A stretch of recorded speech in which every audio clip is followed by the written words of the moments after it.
Today we're hosting the investment community of Australia to talk about deep tech startup investing. And the UNSW Founders Program is hosting this because what we've noticed is that the most ambitious companies coming out of Australia need investors that are willing to back them even when there's still some technical risk involved in the company.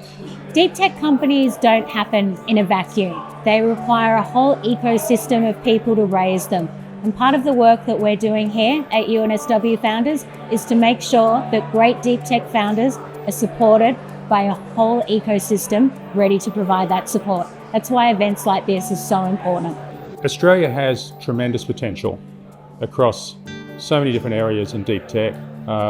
And traditionally we are hitting well under our weight. We should be doing much better. And that's a matter of building a better understanding of the opportunities and building a community.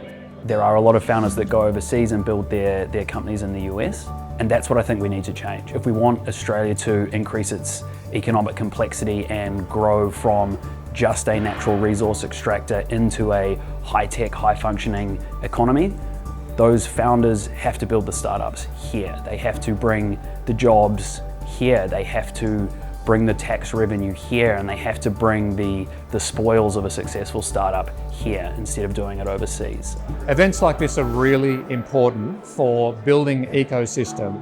One of the ways that deep tech becomes real and becomes part of the ecosystem, becomes commercialized, becomes investable, is through conversations, through connections, and through events just like this. The easiest way to describe it is that if you see it, you can be it. It was just great to see how many people have a real passion for the deep tech sector.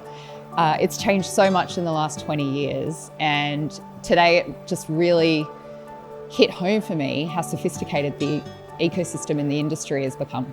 It's really tempting for investors to say, well, that's the expert, and if they say yes, then great, we're in. And the reality is, if that person knew that it would work, then wouldn't that person be doing it, nothing would exist, and we wouldn't be in this problem in the first place. And so you really have to think about the brief that you're giving these technical experts. Are they reading a bunch of literature about the scientific piece? Is this physically possible? Are they validating those assumptions on techno-economics? Are they looking at the credentials of the team and where they come from? Those would all be different briefs and the kind of expert you might engage. A takeaway you could come away from this event with is that deep tech is for the brave, but it's not necessarily a compromise to be made. That there's ways of de-risking deep tech, there's ways of diligencing deep tech, there's ways of investing in deep tech that can have target return profiles. It's about knowing how to do it and not treating it like software, but appreciating that it is different, and yet there still are massive opportunities. Today's event is an invitation to get more involved.